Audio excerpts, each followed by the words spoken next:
Si los reyes no saben qué regalar en Navidad, la fe, la ética y los valores de los superhéroes puede ser el regalo ideal para dar la batalla cultural con una sonrisa. Fundación Edelvives patrocina este espacio cultural. Fundación Edelvives patrocina este espacio cultural. Estás escuchando Directo a las Estrellas. Víctor Alvarado. Nuestros invitados de esta semana han sufrido alguna indigestión palomitera y están acostumbrados a empachos de maratones de sagas espaciales que les dejan sin aliento. Responden a los nombres de Elisa McCausland y Diego Salgado, siendo los autores del cine como espectáculo 50 blockbuster de ayer y de hoy, editado por UOC. Buenas tardes. Muy buenas tardes, Víctor, ¿qué tal? Muy buenas tardes, Víctor, y gracias por invitarnos. Como curiosidad, ¿de dónde viene ese apellido tan escocés? ¿No serás descendiente de Mérida de Indomable o de William Wallace de Braveheart? Bueno, me encantaría, desde luego, pues el apellido es materno y sí, es escocés. Lo que ocurre también, lo voy a dejar un poco ahí envuelto en mítica, es un poco escocés caribeño, pero bueno, ahí están las mezclas. Ya sabemos que los escoceses se han estado moviendo mucho por el mundo mundial, no solo se han quedado en Escocia. ¿Y por qué habéis estudiado estas grandes producciones para este interesante libro? Bueno, los blockbusters, las grandes superproducciones, las películas de gran presupuesto, normalmente de Hollywood, pero no solo, siempre nos han interesado a Elisa y a mí, desde que éramos jóvenes como espectadores, y poco a poco, a medida que vas entrando en el mundo de la crítica, del estudio, del ensayismo cinematográfico, te vas dando cuenta de que este género, no sé si hablaremos de ello esta tarde, es un género que ha sido muy poco estudiado, incluso a fecha de hoy. No solo en España, desde luego que es un género que sigue siendo muy minusvalorado, sino en Estados Unidos. Nosotros creemos que este género o registro, porque en realidad cabría hablar mejor de registro, puesto que un blockbuster puede tener elementos de terror, de comedia, de varios géneros, es fundamental para entender lo que es la industria, el funcionamiento de la propia industria, debido al que al mover estos presupuestos tan enormes que manejan pues películas como Star Wars y tantas otras de gran presupuesto, pues sirve muy bien para hacer un análisis económico, social y de la propia naturaleza del cine a nivel de avances técnicos, etcétera. Resulta bastante curioso que aquí en España el amor por el cine clásico ha sido siempre bastante fuerte. A lo mejor ahora ha decaído un poco, pero es uno de los lugares del mundo donde más se editan libros de cine clásico, y vosotros también dedicáis un apartado bastante potente a esas primeras producciones de cine mudo y de cine clásico sonoro, entre las que por ejemplo destacan El maquinista de la General de Buster Keaton, o por ejemplo la obra de Griffith, que aunque a lo mejor no estemos de acuerdo con los planteamientos de la historia de Griffith, hay que decir que te cautiva, te hipnotiza, y hasta que no buscas información te llega incluso a creer lo que estás viendo, aunque sabes que no fue así la historia. Pero el poder de comunicación que tuvo este señor creando el lenguaje cinematográfico es realmente llamativo. A nosotros nos gusta poder estudiar como tú estás diciendo, digamos, poder hacer toda una serie de registros históricos que nos permiten entender también el blockbuster en cada uno de los contextos, y por eso también, aunque son 50 películas, está digamos analizado en cada uno de los periodos, y creemos que eso es importante también porque en el imaginario siempre tenemos en el blockbuster como de Tiburón para acá. Sí, sí. Entonces, bueno, es una de las claves de este libro, y podríamos decir también una de las claves de la manera que tenemos de investigar y trabajar estas cuestiones. Por ejemplo, en ese sentido, sí. El corte evidentemente es Tiburón. Tiburón es el origen de la gran superproducción moderna, por decirlo así. Pero el hecho es que efectivamente el cine clásico y prácticamente el cine desde su nacimiento siempre ha sido espectáculo. Entonces es imposible dejar atrás tantas y tantas películas de las cuales también bebe Tiburón y de las cuales seguimos bebiendo hoy en día. Has hablado de Griffith, y efectivamente los grandes relatos, basta ver por ejemplo la saga Avatar de James Cameron, no son al fin y al cabo que los grandes relatos producidos con todo tipo de medios del nacimiento de una nación, por ejemplo, de Griffith. Si os parece, empezamos un poco por el cine clásico y después damos un salto a lo que podemos decir los blockbusters modernos, como vosotros decís, a partir de Tiburón. Si os parece, ¿qué destacaréis, por ejemplo, de películas como El puente sobre el río Kwai o Los 10 mandamientos? Bueno, Los Diez Mandamientos es una película fundamental en la historia del cine comercial. Es una película que es profundamente conservadora desde el punto de vista de su discurso. Es una película que podía haber sido, como otras películas de la época, con este ciclo bíblico que hubo en la época. Había películas más o menos progresistas, incluso en la visión del cristianismo, en la visión de Jesús. Y Los Diez Mandamientos es una película conservadora. Pero se da la paradoja, y esto es una cosa que a Elisa y a mí nos interesa mucho cuando hablamos de cine popular, de cine de masas, que es el hecho de que luego resulta que sus imágenes están llenas de sensualidad al ser su director Cecil B. DeMille, y esa sensualidad no solo apela a los deseos de los personajes, actrices como Anne Baxter, por ejemplo, sino también al hecho de la propia sensualidad de las imágenes. Es una película que es una película piadosa, pero continuamente está imbricando ese afán piadoso con el gran espectáculo, de tal manera que Dios, por decirlo de alguna manera, también es un espectáculo en los Diez Mandamientos, como recordarás por escenas como la de las aperturas de las aguas, o la escena de la zarza ardiente, que es muy bella. Entonces, en este aspecto es una película que creemos que hace honor al relato bíblico entendido como gran espectáculo, que no tiene nada de malo, porque de hecho no hay relato más grande, por decirlo así, que la Biblia, el Antiguo y el Nuevo Testamento. Sí, totalmente de acuerdo, sí, sí. Y por su parte, nos interesa mucho una película como El puente del río Kwai, porque explicamos en el libro cómo David Lean tiene dos épocas. David Lean empieza haciendo un cine realista en Gran Bretaña, aunque desde el principio es un director muy estilista, es un director muy obsesionado con la técnica de las películas. Sí, todos recordamos, perdonad que interrumpa, por ejemplo, Breve Encuentro, que es una película muy pequeñita de David Lean, que nada tiene que ver con sus producciones posteriores, pero que también es de un gran nivel. En efecto, y además en realidad no tiene que ver aparentemente, porque hay que decir que Breve Encuentro es una película sublime. Nosotros hablamos mucho en el libro de las imágenes sublimes, porque en determinados momentos de Breve Encuentro, que me imagino que la recuerdas, hay momentos, sobre todo en la parte final, cuando los amantes están condenados, por decirlo así, a un destino que no vamos a revelar por si alguien todavía no ha visto Breve Encuentro, pero el hecho es que hay una grandeza que linda con lo sublime en Breve Encuentro.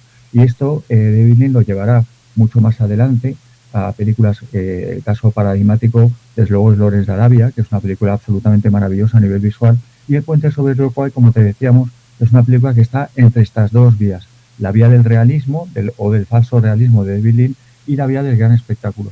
Y por eso hemos querido primarla sobre otras de Lean, porque creemos que esa quiebra, esa bisagra que representa El puente sobre el río Kwai, no solo afecta a Lean, sino incluso al cine de gran espectáculo que se estaba haciendo en ese momento, finales de los años 50.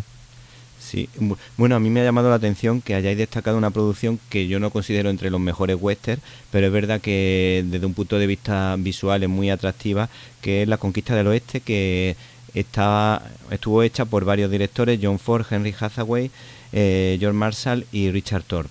¿Qué destacarías de esta producción y por qué fue tan importante en su tiempo? Pues esta película, bueno, estamos bastante de acuerdo contigo. En realidad no es una película muy buena, la verdad hay que decirlo. Es una película muy épica porque estaba rodada para el Cinerama. Esta película la hemos escogido porque podíamos haber escogido, por ejemplo, como cine de gran espectáculo de calidad de la época, como esto que se llamó los super westerns en la época, porque estaban adaptados a los nuevos formatos de visionado enormes para competir con la televisión. Una película como Horizontes de Grandeza, que es estupenda. Pero buenísima esa. ¿Sí? Esa me gusta mucho. Sí, está muy bien esa película. Tiene una banda sonora de Jorge Moss que es extraordinaria. Pues en esta película, sin embargo, lo que nos ha interesado es cómo directores clásicos, los que citabas, se adaptan al cinerama, que era ni más ni menos que rodar con 3 cámaras y luego 3 cámaras que filmaban horizontes consecutivos y luego proyectar el efecto de esas 3 cámaras seguido, es decir, en línea, de tal manera que tenías una pantalla de un formato panorámico monstruoso. Entonces es un western que en el momento un poco que empieza la decadencia del western, pues se tiene que adaptar a los géneros clásicos, se tiene que adaptar a la nueva concepción del espectáculo que trae consigo, como te decíamos, el tema del final, el presunto final del cine, porque el cine siempre está muriendo cada pocos años, en apariencia, en aquella época por la televisión. Entonces es una película que es muy coyuntural, vista hoy efectivamente no es gran cosa, pero a nivel técnico sí es fundamental. Luego, con respecto al Disney más clásico, y si lo comparamos con el Disney más moderno, tengo un par de preguntas que creo que pueden ser interesantes para la audiencia. ¿Qué diferencia hacéis, por ejemplo, entre las grandes producciones de Disney antes de, por decirlo, de Tiburón y las que se hicieron de Disney posteriormente? Creo que es muy interesante el hecho de que Tenemos el Disney más clásico, el que además muchas generaciones de gente, digamos, más de que hemos sido criados en los 80 y los 90, hemos tenido acceso a ellos por la televisión o sobre todo por los VHS, ¿no? Como pueden ser desde Blancanieves, Peter Pan, bueno, la Bella Durmiente, ¿no? Sin ir más lejos. Y luego, digamos, esa decadencia que fueron los 80 y el renacimiento de toda la época noventera, que fue el verdadero boom de, como decía antes Diego, ¿no? Que siempre el cine está muriendo y renaciendo, y en este caso fue auténticamente flagrante y tenía bastante que ver sin duda con, como decíamos, los medios de producción, pero también en todo lo que luego se ha ido desarrollando a partir de finales de los 70 y principios de los 80, que es el merchandising, los parques temáticos y, digamos, toda una manera de difundir y globalizar un imaginario que es, bueno, claramente uno de ahora mismo de los que más marcan ya no solo el sentido mismo de las recreaciones en imagen real, por ejemplo, sino bueno, a nivel industrial, pues el monopolio que suponen. Y Sonrisa y Lágrimas, por ejemplo, fue de alguna manera fuente de inspiración para Disney, o hay ese modelo creo que también lo habéis estudiado, ¿no es verdad? Sí, bueno, en realidad Sonrisas y Lágrimas hay que tenerla también indicada en un momento, incluso en una actriz que es Julie Andrews, que recordemos también Mary Poppins, sí, sí. Que es el legado musical. Entonces es una influencia que efectivamente hay una influencia a Disney, o sea, es una producción que tiene dos elementos, incluso podemos pensar en una película Disney, pero también tiene los elementos de gran musical, como comentaba Elisa, todos los géneros, hablábamos antes del western, pero también le pasa a la comedia, le pasa al musical, tienen que ponerse las pilas, por decirlo de una manera coloquial, rápidamente para adaptarse a lo que es estos formatos que estamos hablando. Acuérdate de cómo empieza Sonrisas y Lágrimas con ese gran plano general que se aproxima a Julie Andrews. Y entonces todas estas películas, sean musicales, sean western, etcétera, tienen, por un lado, la impronta, por decirlo así, más fácil de ver, que es Disney, porque efectivamente Disney en aquella época tenía un éxito enorme, y además no solo en cine, sino en televisión. Disney, nos olvidamos a veces de que Disney en los años 50 y 60 era una potencia televisiva también, no solo cinematográfica. Y, como te decíamos, todas las claves del gran espectáculo de la época a nivel técnico y a nivel un poco de creativo, inspiración. Sí, luego hay una cosa que siempre a mí me ha llamado la atención, como Disney, que está a punto de la quiebra, que empezó a hacer películas como El Rey León, Aladdin, y luego cómo hace para, sin tener un poderío económico suficiente, comprar Marvel y Pixar y ponerse la número uno del mundo. ¿Cómo habéis podido estudiar ese fenómeno que a mí me llama mucho la atención? Sí. Bueno, sí, eso es muy interesante porque habla también de lo que comentábamos antes, el momento también de, digamos, de renacimiento y una cierta, yo te diría, de expansión también por la vía de esa originalidad. Los 90 fueron especialmente, yo creo que importantes en el sentido de que cada una de las producciones se tomaban un tiempo y sobre todo también una estrategia de mercado, como comentábamos, que creo que no es baladí y es importante tener en cuenta también en relación, por ejemplo, con el nacimiento de Pixar y el cambio de siglo, que sí empiezan además, digamos, hay que entender que todos los periodos más especulativos en este sentido comienzan en los 80, pero se expanden en los 90 y en los 2000. Y en todas estas dinámicas, sin ir más lejos, nadie podía imaginar que una Netflix iba a comprar Warner esta semana pasada, sí. pues han digamos, planteado este escenario de monopolios, como decía antes, en los cuales de repente pues tenemos una Marvel Disney que también tiene, sin ir más lejos, todo el universo Star Wars, ¿no? Y entonces toda esta producción y sobre todo distribución a nivel mundial de toda una serie de productos que, todo se ha dicho, se han ido también, bueno, podríamos decir, mercantilizando en un sentido bastante más salchichero en cierta medida. ¿Y de dónde sacaron ese dinero para poder hacer esos pagos potentes de Marvel, de Star Wars y de Pixar? ¿Cómo lo consiguieron? Porque a mí me llama la atención. Es que en realidad hay que pensar que entre la supuesta, hay que decirlo, supuesta decadencia de Disney, una supuesta creativa, una decadencia creativa sin Sí, duda entre los 70 y los 80, pero en realidad Disney a nivel, como decía Lisa, de merchandising, de parques temáticos, etcétera, era una potencia. Pero es que además cuando Disney empieza a funcionar en los 90, no solo con las películas nuevas, basadas en gran medida en las bandas sonoras de Alan Menken, etcétera, y en adelantos también digitales, acuérdate de la famosa escena también del baile de la Bella de y La la Bella y la Bestia, cuando Bestia, por sí, me fin, acuerdo. pues todo ese tipo de cosas no solo pone en valor el catálogo contemporáneo de Marvel, de Disney en los 90, también pone en valor, acordémonos de la edición en formato doméstico de los clásicos, para a toda una nueva generación que está disfrutando de las nuevas películas de Disney, pone en valor el viejo Disney. Es decir, la marca Disney se revitaliza por completo y nuevas generaciones redescubren a lo que los americanos llaman la Mouse House, la casa del ratón, que es este Disney que está por todas partes. Y pasa bastante tiempo hasta que Disney empieza a comprar sucesivamente, adquiere Pixar, adquiere Fox, etcétera, y para cuando Disney empieza estos procesos de adquisiciones, ya en los finales de la primera década del año 2000, en realidad Disney ya es una gran potencia. Ujú. Sí, Disney sí. en estos 18 o 20 años ha hecho una cantidad de dinero impresionante. Es que Disney pasa muy rápido, porque así es el tema de los conglomerados mediáticos y de entretenimiento, pasa muy rápido, por decirlo así, a nivel histórico, de una situación un poco de cara al público, de un poco relativa, de decadencia, etcétera, a ser un monstruo. Sí, sí, sí. Bueno, hay un tema que quería preguntaros, es un tema relativamente superficial, pero a mí no me lo parece, porque a veces se aprovechan un poco de nosotros, de los espectadores, como pasó con los dos últimos episodios de la saga de Harry Potter, que los convirtieron en...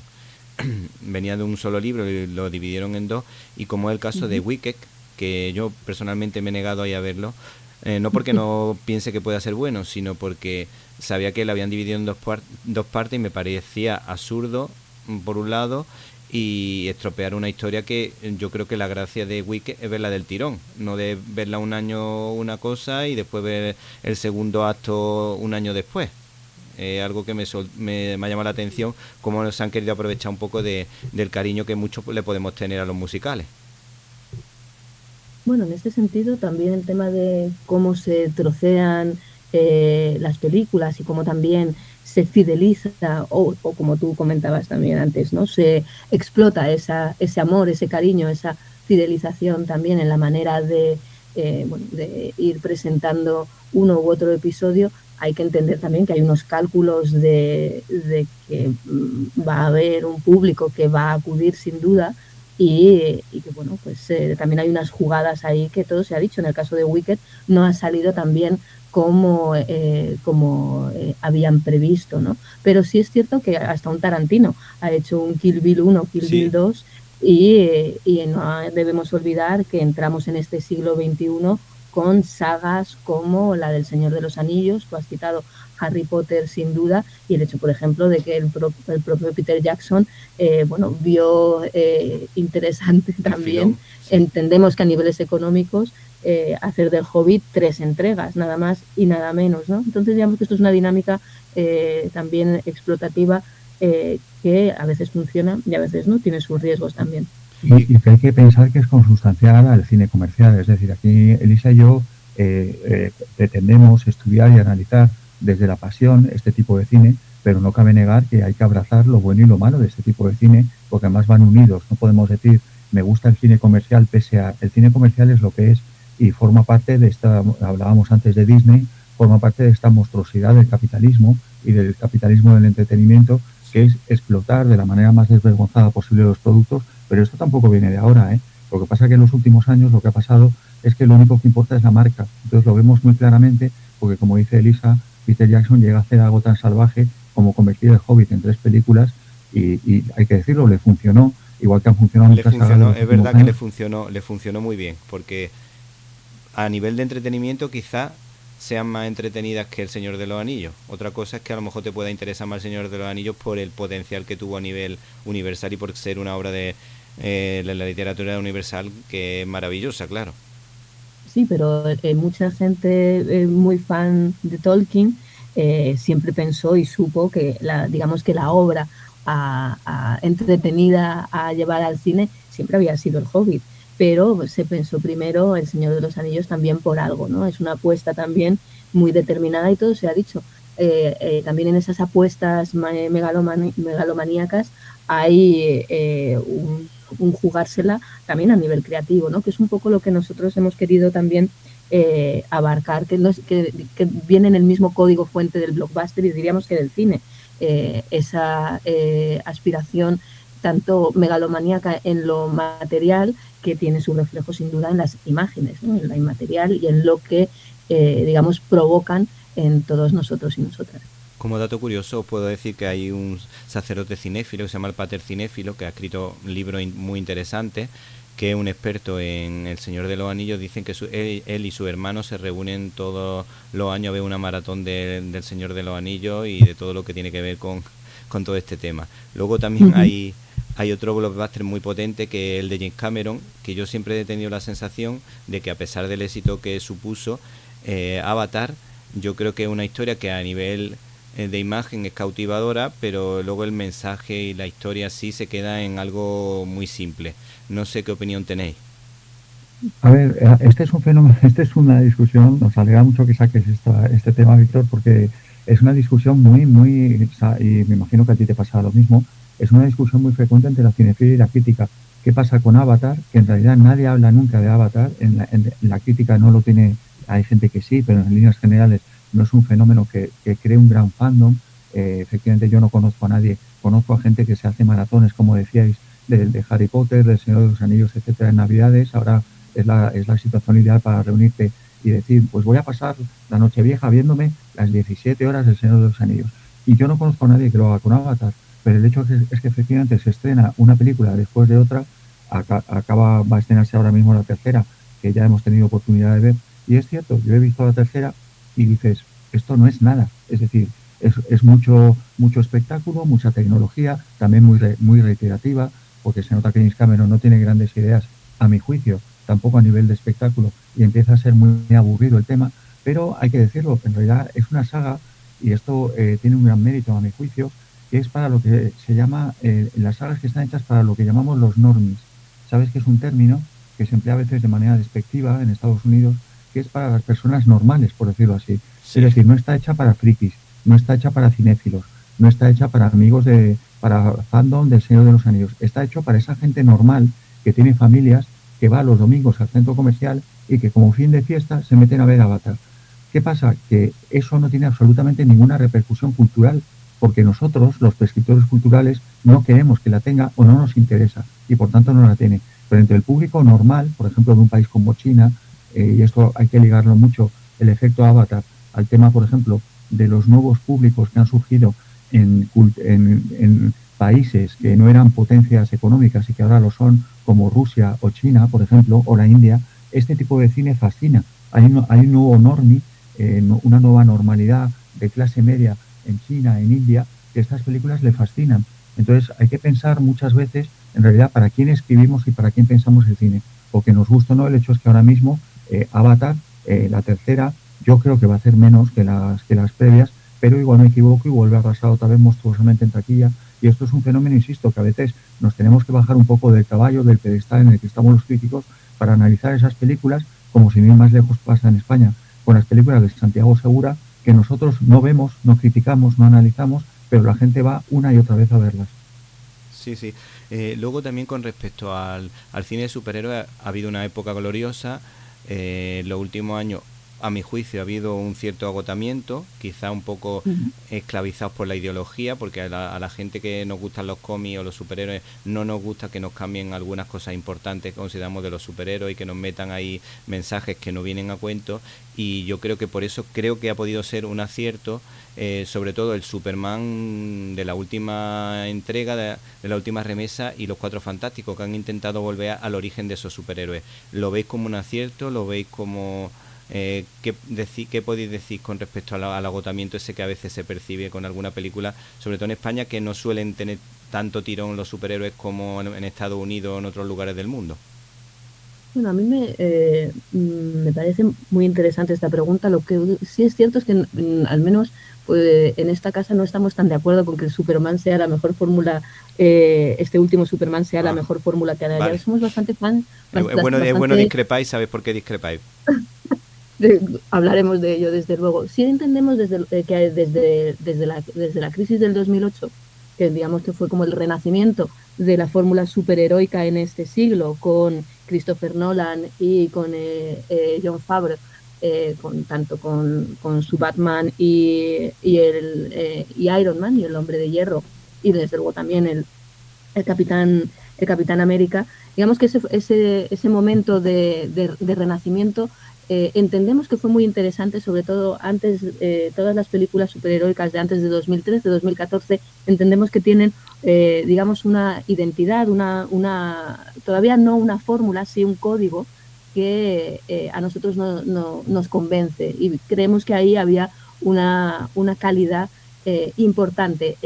Sí entendemos que cuando se planteó digamos, esta lógica formulaica que desde luego Marvel ha explotado mucho más que DC Warner, Marvel Disney por un lado y DC Warner por el otro, pues sí han entendido cada uno su fórmula, Marvel Disney una forma más seriada y luego DC Warner pues con Zack Snyder a la cabeza planteando su universo y lo que le han dejado también desarrollar.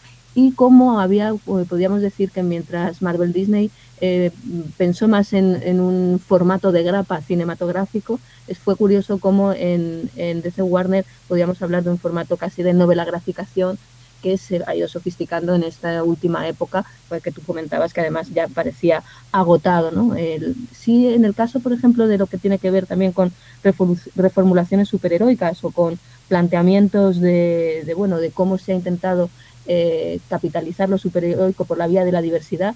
Yo soy desde luego una ferviente, no sé si creyente, pero desde luego sí creo que se podría haber hecho mucho más de lo que se en clave superheroica, en un sentido de búsqueda del sublime y de la épica, sin ir más lejos, con una Wonder Woman.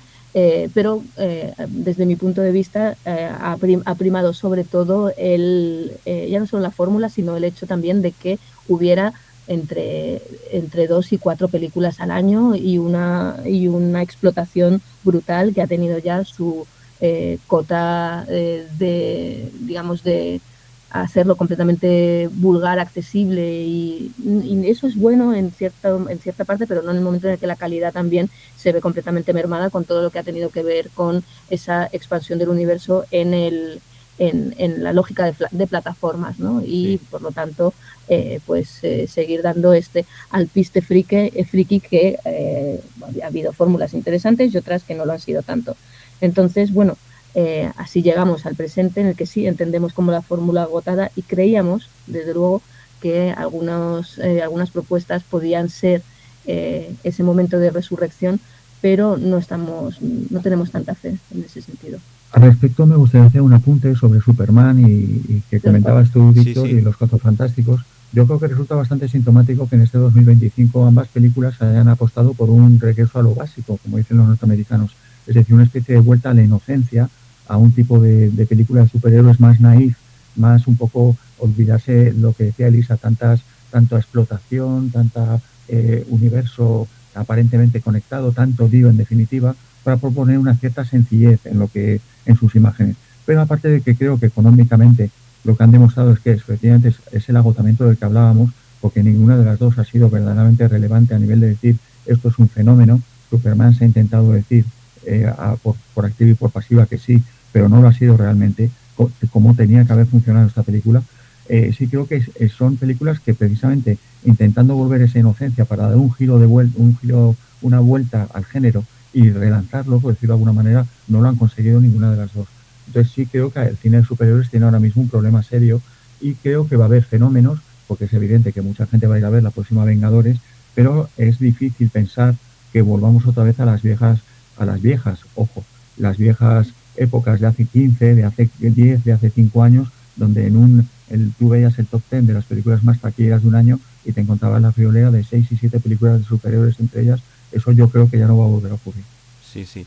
Bueno, ya así muy brevemente quería haceros a los dos una pregunta así más bien rápida, o dos preguntas rápidas. Una es que si pensáis que la ciencia ficción o la magia han de alguna manera ganado la partida a las películas de aventura tipo Indiana Jones, y sobre esos fenómenos sorpresa que habláis en alguna ocasión o he leído en alguna parte del libro, en la que por ejemplo hacéis referencia a cuando Harry encontró a Sally. Yo creo que la fantasía y la ciencia ficción tienen sus momentos de esplendor y están muy relacionados con las crisis económicas y con determinados momentos de la historia, en gran medida porque ya tenemos una perspectiva suficiente como para ir detectando esos momentos. Sí es cierto que ahora mismo estamos en un momento dorado del terror, que ¿quién lo iba a decir? Pero hemos pasado ya esos ciclos de fantasía y ciencia ficción, de superhéroes, y justamente es el género que ahora mismo marca el paso. Veremos qué está por venir.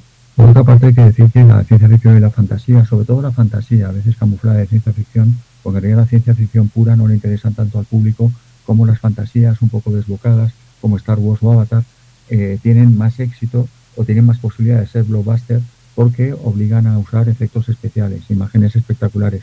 Y ahora mismo eso no lo puede garantizar ni siquiera la aventura. Va a haber un reboot, por ejemplo, de La momia, de Stephen Sommers en breve. Es decir, todavía hay territorio para la aventura, pero es verdad que la fantasía y la ciencia ficción se han convertido en el estándar del gran espectáculo porque gracias a los efectos digitales ofrecen un espectáculo que no puede ofrecer ningún otro género. Y luego, en cuanto a las sorpresas que comentabas, pues sí sigue sucediendo. Por ejemplo, sin ser una película adulta, como cuando Harry encontró a Sally, porque ahora mismo no hay sitio en la taquilla cinematográfica para el cine adulto, pero sí es cierto, por ejemplo, que nadie daba un duro con una película como Minecraft, por ejemplo, y ha sido la sorpresa de este año, en realidad. Es una película, me imagino que la habrás visto, es una película de una adaptación de un videojuego muy popular, sí. Y es una película que no solo es bastante floja, sino que incluso es feísta. Ahí hay una sorpresa, y es el hecho de que una película tan fea, con unos actores tan mediocres, etcétera, haya tenido el éxito tan enorme que ha tenido, porque hasta ahora nadie había estado mirando el filón obvio de las películas basadas en videojuegos, como Super Mario también. Entonces sí, mira, la de Super Mario sí la he visto y me pareció muy buena para ser una película para todos los públicos. En cambio la de Minecraft dije, bueno, como tengo la suerte de que esta semana para mi revista tengo que escribir de otra, pues no la vi. Eludiste. Nosotros también somos bastante fans de Super Mario. Yo creo que se ha sido muy condescendiente con esa película, cuando es una película muy bonita y está muy bien llevada, la verdad.